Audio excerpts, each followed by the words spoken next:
Welcome back to the final chapter of CIS 101 Technology in Action. Okay, last week we talked a little bit about networks, businesses, and security. We talked a little bit about what a network, reviewed really, a little bit about what a network is and its purpose. We just talked a little bit about some of the several uses for communications technology. We reviewed some of the various topologies and architectures that a computer network might use. We talked a little bit about the differences between a LAN and a WAN, or I say we reviewed because we've talked about them before. And the difference between an intranet, an extranet, and a VPN or a virtual private network. We talked a little bit about the characteristics about data and how it travels over a network. We talked a little bit about specific types of wired and wireless transmission media. And we talked a little bit about the different protocols that can be used to disconnect devices, or not disconnect, but to connect devices on a network. And a little bit about the different types of networking hardware. Really, and again, this should have been mostly review for us. Okay. Chapter 13 talks a little bit more in the same vein about behind the scenes, how the internet works, all the things that go on in the background. You know, every time we make or receive a phone call on our smartphone, we mostly just worry about the phone call itself or the text message itself. We don't think about all the things that are going on in the background to make that happen, to allow it to happen. We're just happy that it does, and we kind of expect that it does. Chapter 13 talks about the inner workings of the internet management networking, and your identity on the internet. Okay? And of course, the reason why you want to know things like this is that job postings that are related to emerging technologies, this is off the Chicago Tribune, like 5G and artificial intelligence, have increased 73%. Okay, as we've talked about in the past, the unemployment rate for the various information technology fields is between under 1% to 2%. It's really, really, really low. The top three tech occupations in Chicago area in 2018 and 2019 were software and web developer, computer system and cybersecurity analyst, and network architect, administrator, and support specialist. And those really haven't changed any with the arrival of the COVID. And again, just a review of something we've talked about in the past. The median wage for all Chicago area tech occupations was $82,000. This isn't bad. Okay, this is, you know, especially when you contrast it with the average household income in the U.S. at that time of $60,000. That's pretty gosh darn good. Okay, and of course, when we get into Chapter 13, the things we're going to talk about are the management of the internet, how the internet's networking components interact. That we're going to list and describe some of the various, the various internet protocols that are used for data transmission, how each device is connected to the internet, how they're each assigned a unique address, TCP/IP, and we have a class CIS101 which goes into that in some detail. And we're going to talk about how numeric IP addresses are changed into a readable name. Okay, and again, a little bit of review, but the fundamentals of this goes into any computing device. Doesn't matter if it's a phone, if it's a computer, if it's a microwave oven. It's going to have certain key components. They're going to have a central processing unit. They're going to have some sort of memory. And if they're expected to communicate, they're going to have some sort of an interface. Okay? And of course, the core for this, for being able to communicate with any other device, is called a NIC, a network interface card, or also a NAC, a network adapter card. Either one is appropriate. PCs, computers use IDE or PCI card. Laptops will use a PCMCI card or something in that ilk. Phones have their own dedicated device. Any device that connects with any other device is going to have a network interface card of some type. And of course, while they don't have to use, the default addressing scheme on the internet is known as the TCP/IP address. Okay? And again, when we talk about networks, and this should be a little bit of review for everybody, we're talking about a LAN, or a local area network, which is used within a room or within a building or within offices. This campus is a local area network. A WAN is a wide area network, and of course the extreme opposite end of the example of that would be the internet, is the largest wide area network that is currently known to man. And it doesn't have to be that large, but it's certainly going to be larger than that.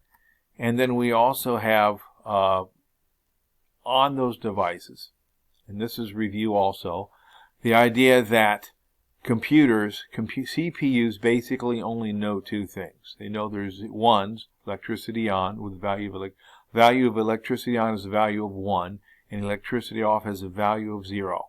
And basically, we use those zeros and ones. This presentation, any movies, the traffic lights, on the roads, okay, are ultimately all collections of zeros and ones that are interpreted in various ways, depending on how those ones and zeros are arranged, okay, to do all the things that we do, okay. And of course, the numbering system most frequently used is the decimal numbering system. That's what we use. It's 10 numerals, but it's not 1 through 10. It's 0 through 9, okay. And this again is something that we go into in more detail in CIS101. It's just basically contrasting the decimal numbering system that we use and we like to use with the binary numbering system that the CPU uses, and the shift from one to the other and how that works. Okay. When you're counting the decimal system, when you reach the number 9, you have to add another digit. When you hit 9, you can move over to 10. When you hit 99, you move over to 100. When you hit 999, you move over to 1,000. Okay. Binaries, using just those two values of zeros and ones, do the same thing, except when you hit 1, 2, then you move over to 0, 1, 0, 2. Then you have 1, 0, 1, 1, 2, 1, 1, 1, 2. Same thing. Okay. In counting in binary, remember that you can only use your zeros and ones. So 0 is a value of 0. 1 is a value of 1. 1, 0 is 1 plus 0. Okay. 1, 1 is, going to be a value of not 11, but of 2, 100, 101, 110, 111. Okay, IP addressing, which is based on this, it basically addresses the fact that while humans think in the decimal, okay, computers think in binary. Okay, and the terminology for that, those zeros and ones, are going to be 1 bit, 10 or 11. A byte is going to be 7 or 8 digits. An octet is always going to be 8 bits, 8 of those ones, 8 of those zeros. The network address, which sends packets to remote networks, which means they're not part of the local network. A broadcast address, which is an address that sends packets to all the nodes. Okay, an example of a broadcast address to all networks would be 255, 255, 255, 255. All nodes, you would have the network address of 172.16, and you're just learning all that right now. And then the broadcast, where all the systems within that node or network would be 255.255.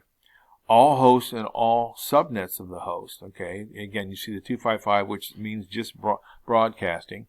And we use the term ANDing, which is how the computer, using binary, tells the local system from the remote system. Okay. IP addresses basically are going to be, version 4, is basically going to be 4 sections or octets of 8 each, and 4 times 8 is 32. Okay. Each of those octets is going to have an IP address. And you look at this 172.16.30.56 in octets, in binary, each of those numbers, 172, 16, 30, and 56, is going to be 8 digits. And you see that below in the binary. The 172 in binary is 101, 011, 00. The 16 is going to be 0001, 0000. Okay? And the same for the 30 and the 56. And the hexadecimal, which we're not really going to worry about too much, we would translate to that. There are tables, and actually, your Windows calculator can show you exactly how they translate into hex, if in fact you need to do it. Okay? Forgetting hexadecimal, basically, when we're routing stuff on the internet or on a network, okay, we're using those octets of subnet masks of 192, and this 192 tells you it's an internal network, 168.0.1 times 24. The times 24 are those octets, the subnet masks of 255, 255, 255.0. Okay?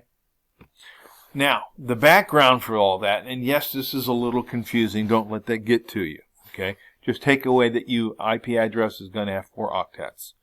Okay? We further arrange those network addresses into classes. There are 5 classes, but for all practical purposes, you're only worried about classes A, B, and C. Okay? TCP/IP is the protocol that uses those numbers, uses those classes to basically send information on the internet. And understanding this, which is what CIS101 spends most of the semester just talking about, is a nice ticket to getting a pretty nice job. Because most people look at this and say, man, I could never understand this. It is not that hard to understand once you spend some time with it. Okay, one step up from that, each device connected to the internet, just like in the post office. Every building in the U.S., every building in the world has a unique post office address. Okay, there are lots of main streets, but there's only one main street in each town. Okay, each device connected to the internet is required to have a unique number called an IP address, like that postal address. The parent organization known as ICANN, the Internet Corporation for Assigned Names and Numbers, ensures that those IP addresses are unique. You might have a number of .10.10.10.1 addresses, okay, just like you might have a number of 10 Main Street addresses, but there's only going to be 110 Main Street Chicago, there's only going to be 110 Main Street in Joliet, and there's only going to be 110 Main Street in Cicero, okay? It works the same way. We use the term the Internet of Things to reflect the explosive growth in the number of Internet-enabled devices. Okay, and again, as we talked about, an IP address is just like a postal address. Every device on the network is going to have a unique address. Now, subordinate networks can have an address of 131.107.0.0 ad infinitum. You can do that over and over and over again as long as they're all subordinate networks. In other words, Joliet can have that number, Cicero can have that number, Chicago can have that number, because they're all recognized as being internal to that particular network or that particular town. We further, in looking at those network addresses, break them down into the network part of the ID and the host part of the ID. And depending on whether it's class A, B, or C, it's going to be a little bit different. Here you're looking at a class B address, which tells you that the first 2 octets, the 131.107, refer to the network. All the computers within the network are going to have those the same.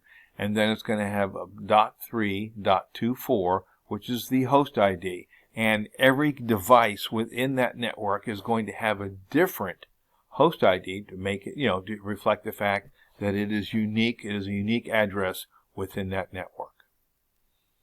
We convert IP addresses from binary to decimal by basically in their position of those 8 bits. In other words, in those 8 bits, the first bit on the left, the 8th position, is always going to have a value of 128. The next bit is always going to have a value of 64. And by those bits being on, value of 1, which gives it a value of 128, or being off 0, which would mean that the 64 position would have a value of 0, because if it was turned off, okay, you can get any number between 1 and 255, which of course is our broadcast address. Okay, we talked about there being 5 classes of addresses, and there are. But of those 5 classes, we're really only worried about 3, okay, for all practical purposes. And those are class A, B, and C. Class A, the network ID, is just that first octet. Class B, as we saw previously, the IP address is just the first 2 octets. And class C, as we have not seen yet, the first, the network ID is going to be the first 3 octets. Okay. Address class summary. And bear in mind that this is just stuff to memorize. You don't have to understand. This is just like the alphabet. You don't have to understand why there are 26 letters in the English alphabet. You just have to know that there are and what they are. Class A, you're going to have a maximum of 126 networks, but you're going to have a huge number of possible hosts per network. Those are the first networks that were ever invented back when there were only just a few computers around. Class B, you have a total number of 16,000 networks with a possible 65,000 and change hosts on each of those networks. And then Class C, you have a huge number of possible networks, but only 254 possible hosts per network. And those are by far the most common. Okay. Some guidelines, along with memorizing those class numbers. Network ID cannot be 127 because we use, and we get into this more in CIS101, 127 is used for loopback functions to the computer itself. It doesn't go anywhere. And you can't be 255 because 255 is a number that the internet recognizes as broadcast. It sends that to everybody. And it can't be all 0 because that would mean this network only. Okay. The host ID, just like a postal office, has to be unique to the network. Every device has to have a unique address on the network. You're not going to have two that are exactly the same. Just like you're not going to have two post office addresses that are both 1 Main Street or 10 Main Street. There'll be something that distinguishes them somehow. Network IDs can be assigned manually by the administrator or automatically by the router. Okay? Host IDs can be assigned manually by the administrator or automatically by the router, depending on the kind of network you have, and basically using the formulas that we've just talked about. Okay, a subnet mask is used to further divide a network. When we don't feel we have enough numbers, we use a subnet mask to further divide the TCP/IP address into something further distinguishable. So again, we only have one unique address for each device on that network. Okay? Subnet masks are automatically handled for you. There are tables for it. You just need to know that it does exist and that we go into it in more detail in CIS101. And again, you don't have to memorize this stuff. There are tools and tables to help you figure this stuff out, but you should know that they do exist. If you have any kind of cable company connection with Wi-Fi at the house, this is how the cable companies basically routinely, further differentiate between the various connections for everybody. In addition to IPv4, which is what we have been talking about, in recognizing that we're running out of IP addresses at version 4, we have further come up with, or the OSI has further established what we call IPv6 or IP version 6, which basically gives us an order of magnitude, 2 additional octets of 8 bits, okay, which gives us billions more possible addresses for current and for future use. Okay. Computers or devices, I guess I should say, not computers, are assigned their IP address either statically, assigned by the administrator, or dynamically. It's temporary. It's assigned like a taxi cab. It's temporary. It's assigned by a pool of addresses, and it's a much easier way to administer them. And in DHCP, Dynamic Host Control Protocol, the IP addresses are doled out as needed and collected back up when the device goes off the net. Okay? And this chart, which again you do not need to memorize, simply gives you a rundown on how the various classes, and again there are 5 of which you're only really worried about A, B, and C. A being that first node of 8 bits, Class B being the first 2 nodes of 16 bits, and Class C being the first 3 nodes of 24 bits, okay, that will indicate that that is the network part of a TCP/IP address, okay. And again, the subnet masks for default subnet mask for A is going to be 255.0.0.0 for Class B, because again we're talking about those first 2 nodes, okay, being the network ID 255.255, which means broadcast. And Class C, again, this first three nodes indicate the Class C address, so that's 255.255.255. Okay, these are actually fairly easy to configure within your computer if you're using Windows 10. Okay, it's simply a matter of going into configuring it, which you don't want to do unless you know what you're doing, but it is really not hard to do. Okay, and basically the table,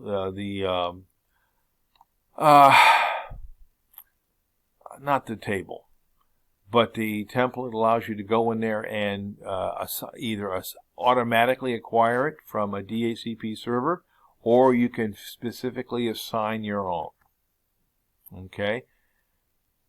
The U.S. basically has a standard information interchange called ASCII, and again, you don't need to memorize this. This is all provided for you. Okay, and really, it's a tool that's automatically translated for you. You don't normally mess with it, but we tend to use ASCII in this country. But there's a European version as well. Gets you to the same location, but they arrange the numbers separately, and they have their own table for that as well. Which gets us into the concept of bandwidth, which is basically like water or highway system, or radio or audio, where the more lanes of traffic you have, generally the more potential traffic you can handle. And on the cable side, we have our wireless bandwidth, we have coaxial cable, we have Cat5 cable, sometimes Cat6, and we have fiber optic.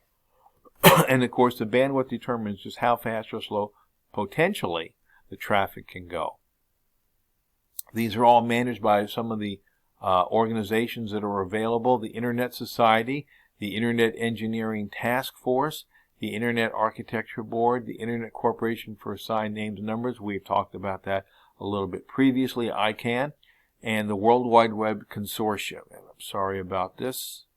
Didn't know when that was going to pop up. And as we've talked about in the past, the internet has a backbone, like we have the interstates running between the countries.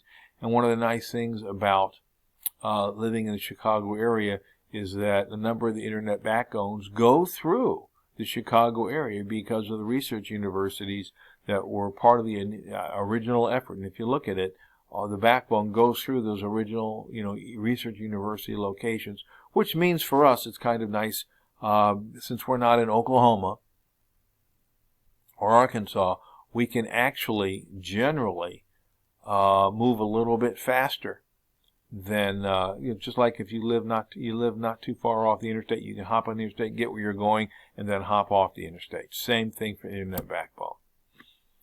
Okay, some of the components that we have talked about in the past include wireless connections, your computer, the devices you use, and your ISSP.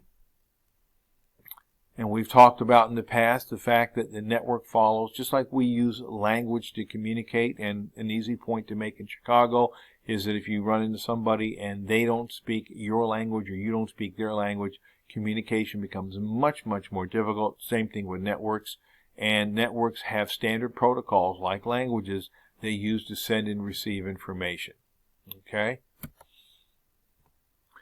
Circuit switching is not used to connect to a computer. Circuit switching or analog is used for like traditional phone line, landline connections, and it works, but it is efficient at transmitting large amounts of data, but it is not efficient when transmitting small amounts of data. It's basically like if you have a group of vehicles and you're trying to get from point A to point B in downtown, if the smaller the cars are, the easier it is for them to get where they're going. And if you have a bunch of large trucks, you have to really put a lot more thought into how you're going to get to where you're going and the dedicated route you're going to have people use.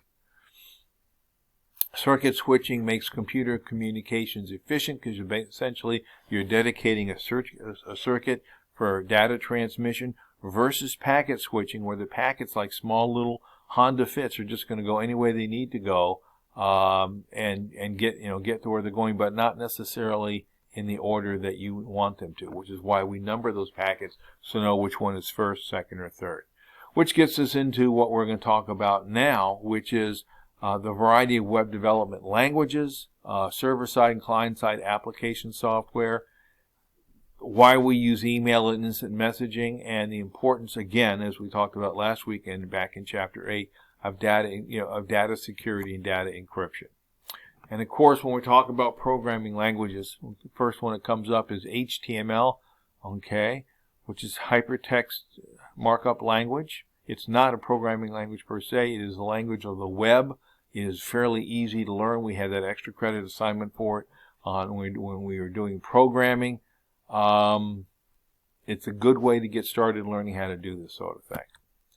Okay, XML is a further development of HTML. It basically describes what data is. Companies like it because it makes it fairly easy to basically import data from different models of databases into each other. The internet, anytime you do a search on Google or DuckDuckGo or Bing or whatever, you are probably using, or the search engine is probably using XML to help it go through all the possible data that could respond to what your query is all about. And of course, HTTP was created to transfer hypertext documents across the internet, and a further development of HTTP is HTTPS, which is what is used for financial transactions or anything that you want to be secure over the web. Okay. Cascading style sheets is a list of rules defining how to display HTML elements and is used routinely on developing web pages, which gets us into the hardware and the software on the other side of things, the server-side applications. And this is because the web, the internet, is a client-server network. Okay, when you go to eBay, when you go to Amazon, your client is accessing their servers and querying them for data, and the programs for responding to your query are going to be on the server side of the internet, and they're basically going to respond as within their limits to whatever your query is. And these can be fairly complex operations. Now, client-side applications like the Windows operating system that's installed on all the computers in the classroom, or hopefully, if you're using Windows 365, you're using a server-side application. If you're using Windows Office, Microsoft Office, that is installed on your local machine, that is a client-side application.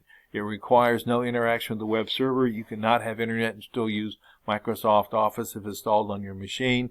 If you're using Office 365, you don't have internet, you can't use Office 365. An interesting little note there is that Microsoft has been, for the last several years, has been pushing for businesses to drop using Office 2016, Office 2019, and use Office 365. And the local businesses are not exactly, rushing forward to do that, because they understand that even if they have problems with their internet, as long as they have Office on their local machine, they can get their work done. And if it's not on a local machine and they have problems with the internet connection, then they have a problem. JavaScript is a commonly used scripting language. It provides for an increased use of dynamic events occurring on your web page, so some which can be cool, some which cannot be cool. Okay, email is not just a fun thing to do, but is the #1 business application in the world because of the way it allows us to send communications, include links, include documents, and really get a lot of things done. Instant messaging is another very common communication method. Instant messaging, IM texting, which people use routinely, sometimes possibly more than they should. Certainly in my daughter's case, I think she uses it way too much. We also have the concepts of, in terms of keeping our communications secure to just who we want to get them and nobody else, private key encryption, public key encryption. Okay, coming down to it. For extra credit, pick one of the two, write 100 words with a reference link and submit in assignment 14. Okay? And bear in mind that we have talked a little bit, largely review the management of the internet, how the internet's network components interact. And I realize this has been a mile wide and an inch deep. This is, again, you can spend an entire semester just in CIS 210 focusing on stuff. In my opinion, it's worth learning because there is a really, really nice paycheck attached to just understanding how the stuff all works together.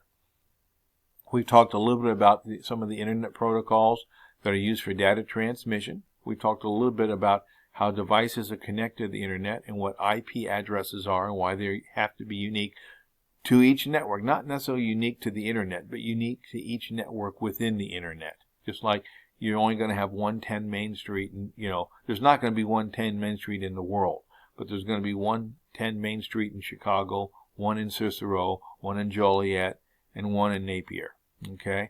We've talked about how the numeric IP address that the computer understands is changed into a readable name that we understand. Okay?